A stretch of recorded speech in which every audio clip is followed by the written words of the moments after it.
இப்போ இமாம்களை பின்பற்றக்கூடாதுன்னு சொல்றீங்க. அது காரணம் என்னன்னு சொன்னா அவங்க நேரடியாக ஹதீஸை பின்பற்றணும். இமாம்களை பின்பற்றினா அவங்க என்ன சொல்றாங்கன்னு தெரியாது அப்படின்னு சொல்றீங்க. ஆனா இப்ப நீங்க சொல்றதை வச்சு அந்த தௌஹீத் சகோதரர்கள் வந்து நெஞ்சில கை கட்டுறது, விரல ஆட்டுறது, ஆனா அந்த ஹதீஸை நம்ம தௌஹீத் சகோதரர் நேரடியாக பார்த்திருக்க மாட்டாங்க. அந்த ஹதீஸ் லைஃபா அந்த ராவி லைஃபான்னு தெரியாது. அப்படி இருக்கும்போது உங்களை பின்பற்றுறாங்களா, இதுவும் தக்கலீது தானே. அப்ப நாங்க பின்பற்றுறது இதுவும் ஒரே சமமானது தானே. இது விளக்கம் சொல்லுங்க சார். அதாவது இப்ப மதுஹபை பின்பற்றுவதாக நம்ம சொல்லுகிறோம் இல்லையா, அது தப்புங்கிறோம். ஏன்? அல்லாஹ் சொன்னதான் கேட்கணும், ரசூல் சொன்னதான் கேட்கணும். இப்ப மதுஹபை பின்பற்றவங்க வந்து ஒரு இமாம் சொல்வதை ஏன் கேட்கறீங்க அப்படின்னு ஒரு வாதத்தை நம்ம வைக்கிறோம். இப்ப என்ன செய்யறோம்னா நாம சில சட்டங்களை உங்களுக்கு சொல்லுகிறோம். அந்த சட்டங்களை நீங்கள் பின்பற்றுகிறீர்கள். நெஞ்சில கை கட்டணும், அது மாதிரி கையை உயர்த்தணும், இந்த மாதிரி பெருநாளைக்கு 7 தக்பீர் 5 தக்பீர் சொல்லணும், இந்த மாதிரி சில சட்டங்களை நாங்க என்ன செய்யறோம் சொல்லுகிறோம். சொல்லும் பொழுது நீங்க பின்பற்றும் பொழுது என்ன தெரியுதுன்னு கேட்டா, நீங்க ஹதீஸ் நேரடியா பார்க்கல, நாங்க சொல்றதான் நம்பிக்கிட்டு என்ன செய்றீங்க பின்பற்றீங்க. அப்ப நீங்களும் வந்து தௌஹீதுல உள்ள ஆட்களும் வந்து தௌஹீதுல உள்ள உலமாக்களை தானே பின்பற்றாங்க. மதுஹபுல உலமாக்களை பின்பற்றக்கூடாதுன்னு சொல்லிவிட்டு தௌஹீதுல உள்ள உலமாக்களை மட்டும் பின்பற்றலாமா? நீங்க எல்லாரும் குர்ஆனை ஆய்வு செய்யற ஆட்களா? நீங்க எல்லாரும் ஹதீஸ்களை நேரடியா பார்த்து அர்த்தம் செய்யக்கூடிய ஆட்களா என்கிற அடிப்படையில் என்ன செய்யறாங்க ஒரு கேள்வி கேட்டிருக்கிறாங்க. இது வந்து நீண்ட காலமாக என்ன செய்யப்படுது கேட்கப்படுற ஒரு கேள்விதான். இந்த ஊருக்கு தேவையான ஒரு கேள்வி கேட்டிருக்கிறாங்க. ஃபர்ஸ்ட் விளங்கி கொள்ளணும், மனிதர்கள்ட்ட எல்லாரும் ஆய்வு செய்யக்கூடியவர்களா இருக்க மாட்டாங்க. நாங்களும் சொல்றோம், எல்லாரும் ஆய்வு செஞ்சு குர்ஆன் ஹதீஸை உள்ள நுழைஞ்சு அர்த்தம் தெரிஞ்சு புரிந்து கொள்ளக்கூடியவங்களா இருப்பாங்களா? இருக்க மாட்டாங்க. ஆனால் அவர்கள் மத்தியில் நம்ம ஒரு விஷயத்தை சட்டத்தை சொல்லும் பொழுது அதற்கு ஆதாரமாக நான் ஒரு குர்ஆன் வசனத்தை சொல்கிறேன், அதற்கு ஆதாரமாக ஒரு ஹதீஸை நான் சொல்கிறேன். இந்த ஹதீஸை குர்ஆனை சொல்லும் பொழுது இந்த ஆதாரத்தின் அடிப்படையில் தான் இந்த சட்டம் நான் விளக்குறேன்ல, இந்த மாதிரி மதுஹப் கிதாபில் விளக்கி இருக்குதா? ஃபர்ஸ்ட் கேள்வி. மதுஹபுடைய சட்டங்கள்ல அபூ ஹனீஃபாவிடத்தில் மலை தொழுகை என்பது கிடையாது அப்படின்னு எழுதி வச்சுக்கிறாங்க. மலை தொழுகை கிடையாதுங்கிறதுக்கு எந்த வசனம் இல்ல, எந்த ஹதீஸ் இல்ல. அபூ ஹனீஃபாட்ட அதான் கருத்து. அப்ப இப்ப நாம எப்படி மக்கள்கிட்ட சொல்றோம்னு கேட்டா, இப்ப நண்டு சாப்பிடலாமான்னு கேட்டீங்கன்னா நண்டு சாப்பிடலாம், இந்த ஆதாரம் இந்த ஹதீஸ் ஆதாரம் இப்படின்னு போட்டு தான் ஒரு விஷயத்தை நாங்க மக்கள்கிட்ட சொல்லுவோம். இவங்க என்ன செய்வாங்கன்னு கேட்டா, மதுஹப்ல சொல்ற எந்த ஒரு சட்டத்தை எடுத்து 1-2க்கு எப்படி இடையில போட்டிருப்பாங்களே தவிர புரிந்து கொள்வதற்காக சொல்றேன். இப்ப வந்து நான் சில சட்டங்களை உங்களுக்கு சொல்றேன், அப்ப நீங்க விளங்கிக்கிறீங்க. அப்ப ரெண்டுக்குள்ள டிஃபரெண்ட். மதுஹபை பின்பற்ற குருட்டுத்தனமா இருக்கிறது. நாங்க ஆதாரத்தை காட்டுறோம், நுணுக்கங்கள் உங்களுக்கு புரியாம இருக்கலாம், ஆனால் கண்டிப்பா இல்லாத ஒண்ணு இட்டுக்கட்டி தைரியமா மேடையில் வந்து சொல்ல முடியாது, எதிரிகள் பிடித்துக் கொள்வார்கள். அந்த 2வது வர்றேன். இப்ப உதாரணத்துக்கு சொல்வதாக இருந்தால் ஒரு 5-6 சட்டத்தை நான் உதாரணமா சொல்றேன் புரிந்து கொள்வதற்காக வேண்டி. இப்ப வந்து 2 பேர் பிளான் பண்ணிக்கிட்டு ஒரு வீட்டுல போய் திருட போறாங்க. 2 பேர் பிளான் பண்ணிக்கிட்டான். எப்படி திருட போறாங்க? ஒருத்தன் வெளியே நின்றுக்கிறான், ஒருத்தன் செவத்துல ஓட்ட போட்டு கண்ணக்கோள் போட்டு உள்ள நுழைஞ்சிட்டான். 2 பேர் திருட போயிட்டாங்களா? வீட்டுல உள்ள சாமானெல்லாம் எடுத்து இந்த ஓட்டர்களை அது மேல வைக்கிறான். வெளியே இருக்கிறவன் அந்த சாமான என்ன செய்யறான் எடுத்துக்கிறான். எடுத்தவன அவன் வந்து வெறும் ஆளா வெளியே வந்துடுறான். 2 பேரும் சேர்ந்து வண்டியில ஏற்றிட்டு போயிட்டாங்க. இப்படி செஞ்சா இவங்க 2 பேரையும் தண்டிக்க கூடாது அப்படின்னு மதுஹப் கிதாபுல இருக்குது. இதுக்கு எந்த வசனம் ஆதாரம்? ஒரு வசனம் ஆதாரம் இல்ல. இதுக்கு எந்த ஹதீஸ் ஆதாரம் காட்டணும்ல? ஹதீஸ் ஆதாரம் இல்ல. என்ன காரணம் சொல்றாங்க தெரியுமா? 2 பேரும் திருடலைங்க, இவன் உள்ளக போய் எடுத்தான், வெளியே இருந்து எடுத்தானே, வாசல்ல இருந்துச்சு எடுத்துட்டு வந்துட்டான், இவனும் திருடல, அவன் வெறால போய் வெறாலத்தனை வெளியே வந்தான், அவன் உள்ள இருந்துகிட்டு சாமான எடுத்து வெளியே வைக்கிறான், இவன் வெளியே ஒருத்தன் எடுத்துக்கிட்டான். இப்ப என்ன அப்படி சிந்திக்கிறாங்களாம்? எப்படி சிந்திக்கிறாங்க மதுஹப்ல பாருங்கள், இவன் உள்ள போறான், உள்ள வெறும் ஆளா போனான், திரும்பி வெறும் ஆளா வந்துட்டான், திருடானா? திருடல. இவன் வெளியே நிக்கிறானே, உள்ள போய் ஏதாவது எடுத்தானா? உள்ள போய் எடுத்தான திருட்டு அப்படின்னு அழகா சிந்திச்சு பார்த்து இதனால் தண்டனை இல்லைங்கிறாங்க. இப்படியாக சட்டங்கள் மதுஹப்ல இருக்கிறது, நீங்க விளங்கிக்கணும். இப்படி ஒரு சட்டத்தை சொல்வதற்கு வந்து இப்படி காரணங்கள் ஆதாரங்களா இல்லாம கிறுக்குத்தனமாக சொல்லி வச்சிருப்பாங்க. அதே மாதிரி வந்து ஒருத்தன் வந்து என்ன செய்யறான், விபச்சாரம் பண்றான். ஒரு இஸ்லாமிய நாடு, இஸ்லாமிய அரசாங்கம், ஒரு ஆணும் பெண்ணும் வசமா மாட்டிக்கிட்டாங்க. மாட்டும் பொழுது அவன் என்ன சொல்றான்னு கேட்டா, இவை என் பொண்டாட்டிங்கிறான். கை மைமா புடிச்சு விட்டாங்க. புடிச்சவன என்ன செய்யறான், அவ என் பொண்டாட்டிங்கிறான். பொண்டாட்டினவன உண்மையில் அவன் பொண்டாட்டி இல்ல, புடிச்சவனுக்கு தெரியுது. நான் தான் பிடிக்க போறேன் பிடிச்சிருந்தீங்களேன், நான் போய் பிடிச்சு விட்டேன். அவ வேற ஆட்கள பொண்டாட்டின்னு எனக்கு தெரியுது. அப்படி இருக்கும்போது அவன் என்ன சொல்றான்னு கேட்டா, என் பொண்டாட்டி தான் இதுங்கிறான். அப்படி என்றால் பொண்டாட்டி என்றவன் சொன்ன பிறகு எப்படி தண்டிப்பது? அதனால் எந்த ஆதாரமும் கேட்கக்கூடாது, அவனை தண்டிக்க கூடாது அப்படின்னு சொல்றாங்க. உளவித்தார் ரஜுல் அன்னஹா ஜௌஜத்துஹு, இவை என் பொண்டாட்டி தான் என்று அவன் தாவா செஞ்சானேயானால் லாயு ஹத்து இன்கானத்து ஜௌஜத்தன் லில் கைரி, அவள் அடுத்தவன் பொண்டாட்டியா இருந்தாலும் சரியே. ஏன் பொண்டாட்டின்னு சொல்லிட்டான்ல, இதுக்கு எந்த குர்ஆன் வசனம் ஆதாரம், இதுக்கு எந்த ஹதீஸ் ஆதாரம் எடுத்து காட்டணும்ல? டிஃபரெண்டா காட்டுறேன். நீங்க கேட்ட கேள்விக்கும் பதில் நான் சொல்லுவேன். ஃபர்ஸ்ட் என்னன்னு கேட்டா, மதுஹப்ல நீங்க சொல்ற மாதிரி ஒரு சட்டத்தை சொல்லி, இந்த ஆயத்தின் அடிப்படையில் இந்த சட்டம், ஒவ்வொரு சட்டத்துக்கும் இந்த ஹதீஸ் அடிப்படையில் இந்த சட்டம் அப்படின்னு சொல்லி இருந்திருப்பார்களே, ஆனால் அந்த ஹதீஸுக்கு தான் காரணம் மக்கள் வழங்கியிருப்பாங்க, ஹதீஸின் மீது மரியாதை வந்திருக்கும். இதுல எப்படி சொல்லுவாங்கன்னு கேட்டா, இவங்களாதான் சொல்லுவாங்க, இவங்களாகவே தான் சொல்லுவாங்க. இன்னும் சொல்ல போனா அபு ஹனீஃபா இமாம் சொல்றாருங்க. என்ன சொல்றாரு, ஒருத்தன் விபச்சாரம் பண்ணான்னு சொன்னா, ஓசியா விபச்சாரம் பண்ணா அவனை தண்டிக்கணும், காசு கொடுத்து விபச்சாரம் பண்ணா தண்டிக்க கூடாது. எப்படி காசு கொடுத்து மகர் கொடுத்துட்டானா இப்படின்னு அவர் சிந்திக்கிறாரு. அப்படி அரபி கிதாபுல இருக்கிறது. இதுக்கு இப்படி செய்யலான்றதுக்கு எந்த குர்ஆன் ஆதாரம், இதுக்கு எந்த ஒரு ஹதீஸ் ஆதாரம்? இப்படி அது மாதிரி ஒரு பள்ளியாசல்ல ஒரு பேசிமாம சேர்க்கிறீங்க, பேசிமாமுக்கு தகுதி என்ன அப்படின்னு வருது. அந்த தகுதி என்ன, ஓதணும், சட்டம் தெரிஞ்சிருக்கணும், இப்படி சொன்னா அது வந்து ஹதீஸ்ல இருக்குது, சேர்த்துக்கிறோம். இவங்க என்ன செய்யறாங்கன்னு கேட்டா, பேசிமாம ஒரு ஆளை சேர்க்கிறாருந்தா சும்மல் அஹ்சனு ஜௌஜத்தன், அவன் பொண்டாட்டி அழகா இருக்கணும். பேசிமாம ஒரு ஆளை சேர்க்கிறதா இருந்தா என்ன செய்யணுமா, அவன் பொண்டாட்டி அழகா இருக்க வேண்டும். சும்மல் அக்பரு ரசன், மண்டை பெருசா இருக்க வேண்டும். பேசிமாமுக்கு பள்ளிவாசல் ஆலிம் அஜர்த்து சேர்க்கிறதா இருந்தா மதுஹப் கிதாபுல இருக்குது. இது எதுக்கு சொல்றேன்னா, இதுக்கு எந்த ஒரு குர்ஆன் ஆயத்தும் இல்லைங்கிறான், இது எழுதி வச்சிருக்காங்க. என்ன செய்யறாங்க, ஒருத்தன் இமாமா சேர்க்கிறதா இருந்தா உன் பொண்டாட்டி கூட்டிட்டு வா, அவ வந்து அழகி போட்டில கலந்துக்கிட்டு பேரழியா இருந்தா தான் உன்னை அஜர்த்தா வச்சுக்கிடுவோம் அப்படி சொல்லணுமா. சும்மல் அஹ்சனு ஜௌஜத்தன், அவன் பொண்டாட்டி அழகா இருக்கணும், மண்டை பெருசா இருக்கணும், ஒல் அஸ்கரி உலுவன், உறுப்பு சின்னதா இருக்கணும். என்ன உறுப்பு சொல்றாங்க தெரியல, உறுப்பு சின்னதா இருக்கணுங்கிறாங்க. அப்ப இதெல்லாம் இமாமத்துக்கு தகுதி இதுல மதுஹப் கிதாபுல இருக்குது. அப்ப நான் என்ன கேட்கிறேன்னா, இப்படி வந்து எந்த குர்ஆன்ல இருக்குது, இப்படி எந்த ஒண்ணும் இல்லாம எழுதியிருக்காங்க நம்புறீங்க. ஒரு ஆதாரத்தை காட்டுறோம், அதில் நாங்கள் பொய் சொல்லி இருந்தா சாயம் வெளுத்துறோம், இந்த ஆயத்தை இந்த ஹதீஸ் எடுத்து காட்டுறோம். அப்ப இல்லன்னா நீங்க எதிரிகளா இருக்கிறவங்க என்ன செய்வாங்க, இந்த பாருங்க இல்லாம சொல்லிட்டாங்கன்னு காட்டிடுவாங்க. மதுஹப்ல எப்படி இருக்கு சட்டம்னு கேட்டா, சும்மா போற போக்குல என்ன செய்வாங்க, எழுதி வச்சிருப்பாங்க, போற போக்குல எழுதி வச்சிருப்பாங்க. அது அப்படியே கண்ணை மூடிக்கொண்டு என்ன செய்வாங்க, அவங்க நம்பி அதை செயல்படுவார்கள். இப்படியாக அதில் இருப்பதை நீங்க பாக்குறீங்க. இது துருல் முக்தார்ல இந்த மாதிரி இருக்கிறது. அதே மாதிரி இன்னொரு சில உதாரணங்களை சொல்லிட்டு அனைத்துக்கு நான் விளக்கம் சொல்லுவேன். இன்னொரு உதாரணம் இன்னும் சொல்வதா இருந்தால், நீங்க தொழுவுறீங்க, தொழுமை என்ன செய்யணும், அல்லாஹ் அக்பர்னு தக்பீர் கட்டி தொழுகை ஆரம்பிக்கணும்.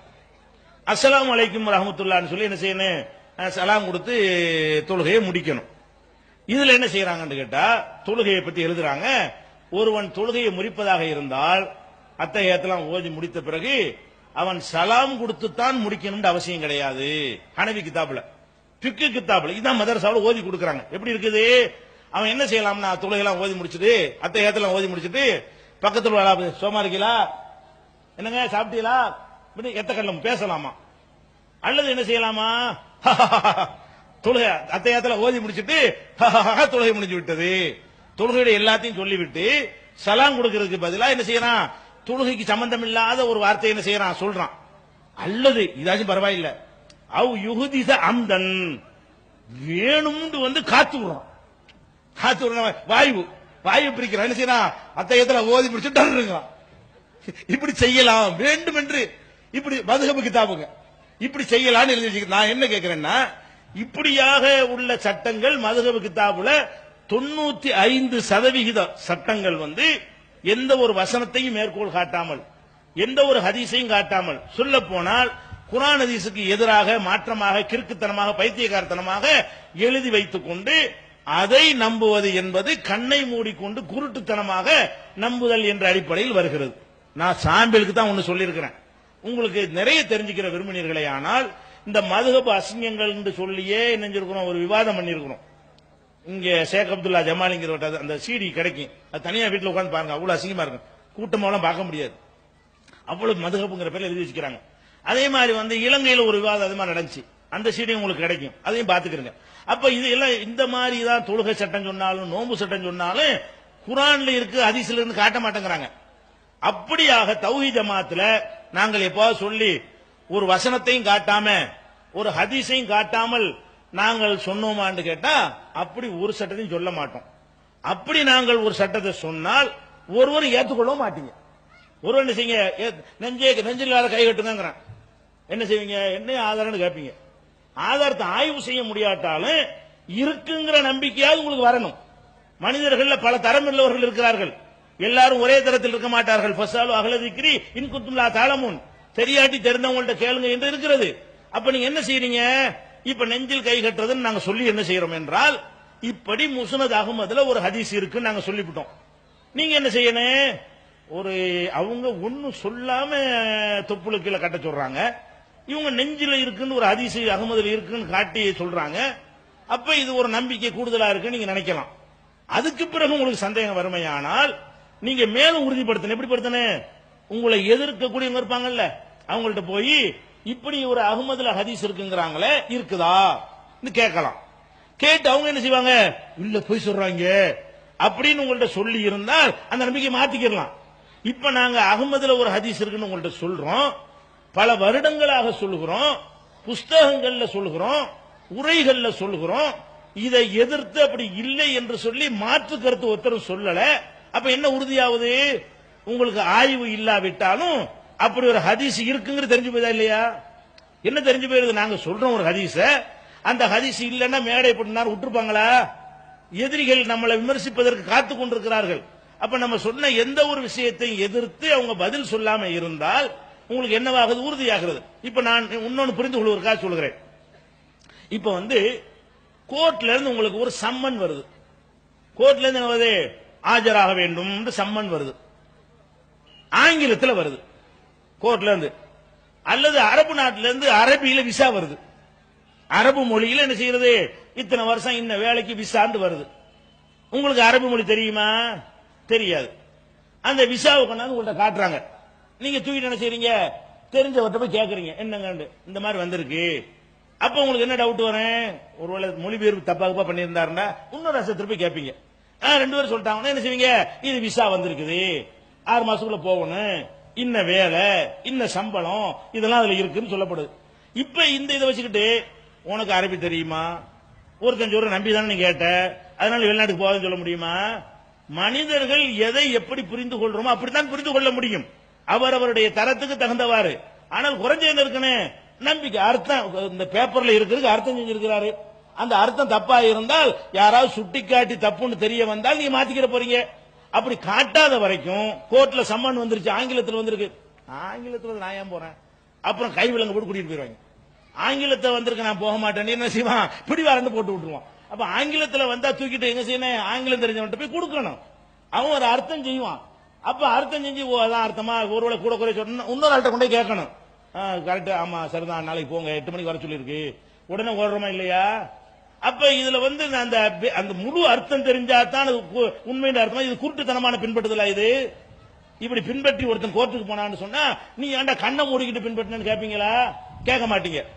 இன்னொருத்தர் என்ன செய்யறான்னா வெள்ளை பேப்பரை கொண்டு வர்றான், வெத்து பேப்பர், இந்தா உன்னை கோர்ட்ல வர சொல்லிருக்காங்க, உன்னையும் காணோம். ஒருத்தன் என்ன செய்யறான், கோர்ட்ல எழுதின ஆர்டர், இங்கிலீஷ்ல இருக்கிற ஆர்டர் கொண்டாந்து தர்றான், இது அர்த்தம் தெரிஞ்சவன்ட்ட காட்டிட்டு கேட்கறீங்க. இதை கேட்டுட்டு ஓ அப்படி வந்திருக்கு, சீல்லாம் போட்டிருக்கு, ஆமா நமக்கு அர்த்தம் தெரியாட்டான்னு சொல்றாங்க இல்ல, 2 பேரும் சொல்லிட்டாங்கல்ல, இந்த காட்டுறாங்கல்ல பேப்பரை, நம்ம அட்ரஸ்க்கு வந்திருக்கல, ரிஜிஸ்டர் பண்ணி வந்திருக்கலன்னு போயிடுறீங்க கோர்ட்டுக்கு. போகலன்னா உங்களுக்கு பாதிப்பு ஏற்பட்டுரும். இன்னொருத்தர் என்ன செய்யறான், வெறும் பேப்பர் கொண்டு வர்றான், இந்த கோர்ட்டுக்குள்ள வர சொல்லி இருக்கிறான், உன்னையும் பாக்குறீங்க காணாம், இதுக்கு நீ போகலாமா? வெறும் பேப்பரா இருக்கு, இது என்னடா இருக்கு, உன்னையும் காணாமடா இதுல. இந்த மாதிரி மதுகப்படை இது எப்படி இருக்குன்னா, வெறும் பேப்பரை காட்டி இந்த ஹலால் இந்த இருக்கு ஆதாரங்கிற, உன்னையும் காணும், ஹராம்ங்கிறான், இந்த இருக்கு பேப்பர், என்னடா பேப்பர்ல உன்னையும் காணாமடா, இதான் ஆதாரம் இந்த இருக்கு. அப்ப மதுகப்புல சொல்வது எப்படி இருக்குன்னா வெத்து பேப்பரை காட்டி வெள்ளை பேப்பரை காட்டி பிளைன் பேப்பரை காட்டி என்ன செய்றீங்க அது ஆதாரங்கிறீங்க அல்லது என்ன செய்றீங்க மாத்தமா இருக்கு என்ன அதாவது என்ன இருக்கு சாப்பிடலாம் நீங்க ஆதாரம் காட்டுறீங்க சாப்பிடக்கூடாதுன்னு எழுதி இருக்குது இது ஆதாரமாகுமா ஆதாரம் காட்டுறாருன்னா வெறும் பேப்பரையும் காட்டக்கூடாது என்ன கருத்தை சொல்றீங்களோ அந்த கருத்துக்குரிய ஹதீஸ கொண்டே காட்டணும் இப்படி காட்டாம வெத்து பேப்பரை காட்டி பின்பற்றினால் தான் குருட்டுத்தனமா பின்பற்றுவது ஒரு வசனத்துல இருக்குன்னு நான் சொல்றேன் ஒரு அர்த்தத்தை நான் சொல்றேன் வசன நம்பரையும் சொல்றேன் இல்ல வாசி காட்டுறேன் நீங்கள் தமிழாக்கத்தை பாக்குறீங்க தமிழாக்கம் சரியா இருந்தா இன்னொரு தமிழாக்கத்தை பார்க்க போறீங்க கரெக்டா இருக்கு அந்த அந்த கருத்து வந்து கரெக்டா அதுல வருதுன்னு நினைச்சு பின்பற்றுறீங்க நீங்க பெரிய ஆய்வாளர் இருக்க தேவையில்லை எந்த மொழியுமே ஒரு மொழிக்காரன் தாய்மொழிக்காரனுக்கு கரெக்டா தெரியும் மற்ற மொழிக்காரன் எல்லாம் மொழிபெயர்ப்பை தான் பின்பற்றாக வேண்டி இருக்கிறது லாய் கொல்லி புல்லாகும் அப்சன் இல்லா உசாகா சக்திக்கு மீறி அல்லாஹ் சிரமப்படுத்த மாட்டான் அப்ப இது சக்தி தான் இதை வந்து இப்படிதான் எனக்கு புரிந்து கொள்ள முடியும் ஆனா வெள்ளை பேப்பரை பார்த்து இப்படி புரிஞ்சு கொண்டேன்னு சொன்னால ஒத்துக்குருவானா இந்த கோர்ட் பேப்பரை பார்த்து புரிஞ்சுக்கிட்டான்னா ஒத்துக்குருவான் ஒயிட் பேப்பர் ஒண்ணுமே எழுதப்படல இதுல இருந்து நான் இதை ஹலால்னு விளங்கிட்டாண்டா எதுல இருந்து நான் விளங்கினேன் இதுல ஒன்னையும் காணாமடான்னு கேட்க மாட்டானா யாரு அப்ப நீங்க மதுகபை கொண்டு வந்து நாங்க சொல்ல கூட ஒப்பிடக்கூடாது நாங்கள் மக்களை எஜுகேட் பண்ணிக்கிட்டு இருக்கிறோம் நீங்கள் இன்னும் கொஞ்சம் ஆய்வு பண்ணணும் எல்லாருக்கும் மார்க்கத்தை கற்றுக்கொள்ளணும் அறிந்து கொள்ளணும் அதுக்கு முயற்சி பண்ணிட்டு இருக்கிறோம் ஆனாலும் இங்க பலதரப்பட்ட மக்கள் இருக்கிறார்கள் ஆய்வு செய்யாம இவங்க சொன்னா கரெக்டா இருக்கும் நினைத்து பின்பற்றுகிறார்கள் எப்ப பின்பற்றுவாங்க நாங்க குரானை காட்டி சொன்னா தான் பின்பற்றுவார்கள் ஹதீஸ காட்டி சொன்னா தான் பின்பற்றுவார்கள் அது தவறா இருந்தா எதிரிகள் விமர்சனம் பண்ணி கேட்டிருப்பார்கள் ஒருத்தரும் கேட்க காணாம் அப்ப இருக்கத்தான் செய்கிறது இந்த அளவுக்கு பின்பற்றுகிறார்கள் சக்திக்கு உட்பட்டு உங்க கரெக்டா நடந்தா உங்களை கேள்வியா கேட்க போறான் நீங்க சக்திக்கு உட்பட்ட கரெக்டா நடக்கலையே வெத்து பேப்பர் காட்டிற ஆதாரம் கேட்பானா இல்ல இந்த வகையில ரெண்டு கண்ணருக்கு வித்தியாசம் இருக்கிறது அதனால நீங்க யோசிச்சு பாருங்க மதுகபு கிதாபுல ஒவ்வொரு சட்டத்துக்கும் ஆதாரம் இருக்குதா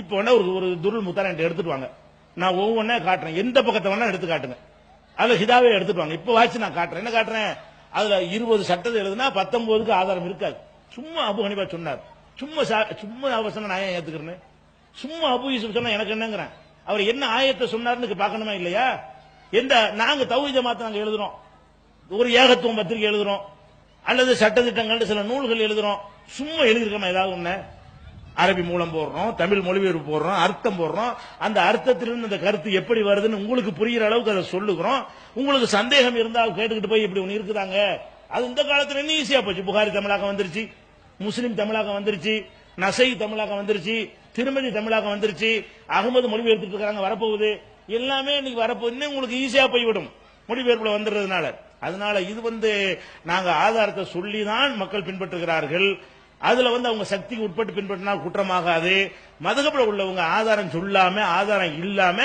இமாம் சொன்னாருங்கிற காரணம்